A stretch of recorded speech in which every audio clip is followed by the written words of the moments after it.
Okay, today we're going to read chapter 17 of Fish in a Tree. Chapter 17 is called Misfit Lunch. If you don't know what a misfit is, it's usually a person who their behavior is a little bit different than most people. In school, it tends to be the one that's in trouble all the time, or the one that's always making jokes when he shouldn't, or something like that. So it's a misfit is someone who's a little bit different than the average person around them. So during this chapter, I want you to think about Allie. Do you think that she's a misfit? And do you think anybody else in this chapter we could label as a misfit? Okay. All right. Chapter 17, Misfit Lunch. I watch Albert sit at his desk and stare at the pages of a book. I know he's not reading. His eyes don't move at all. I see he has a new bruise on his jaw, and I decide I'll go over and talk to him. Hey, I say. He looks up. Then something comes out of my mouth that I don't expect. Do you want to sit with Keisha and me at lunch? Why?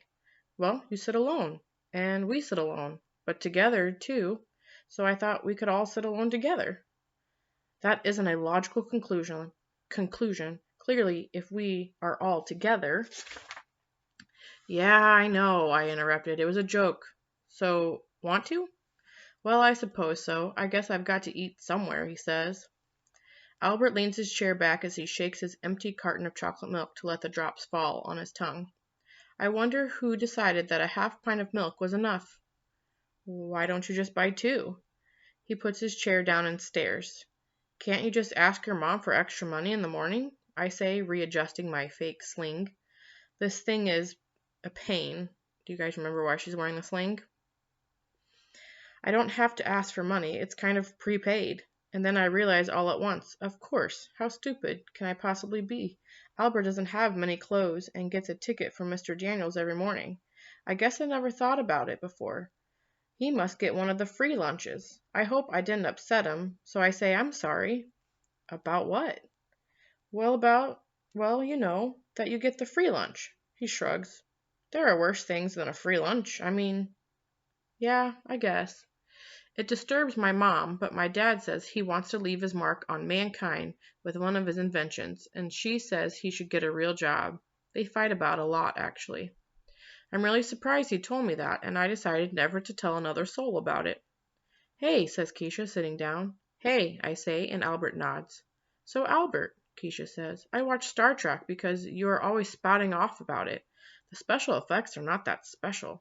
Kind of pathetic, actually, like a first-grade puppet show. Albert looks horrified.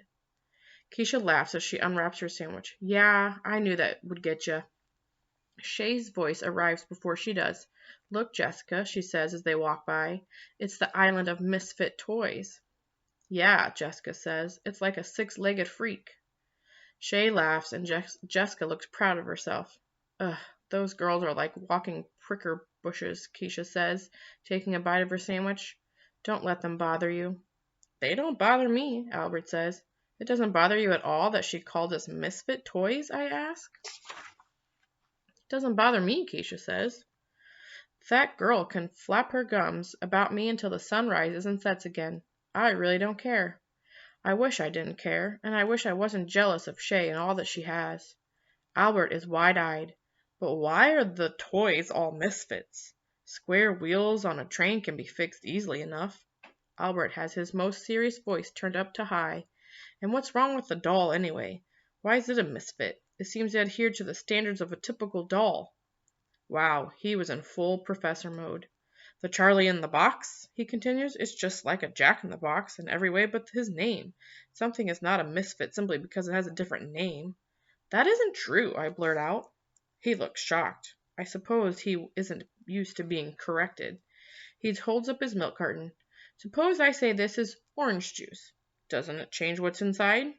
That's different, I say, thinking the milk will feel like it's orange juice if it's told that enough. It is the same principle. I think of words like dumb and baby, and think how wrong Albert it really is.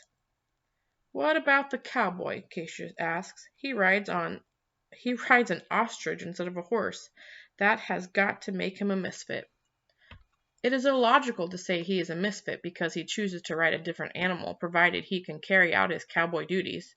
Albert, Keisha says, How can you possibly say cowboy duties with a straight face? I don't understand, he says. Keisha's forehead touches the table, and he continues.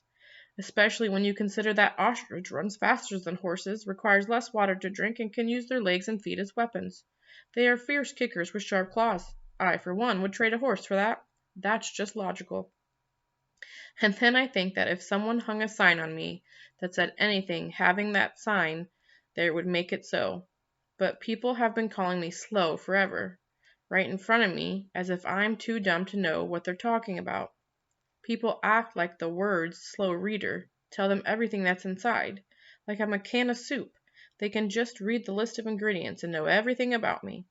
There's lots of stuff about the soup inside that can't be put on the label, like how it smells and tastes and makes you feel warm when you eat it. There's got to be more to me than just a kid who can't read well.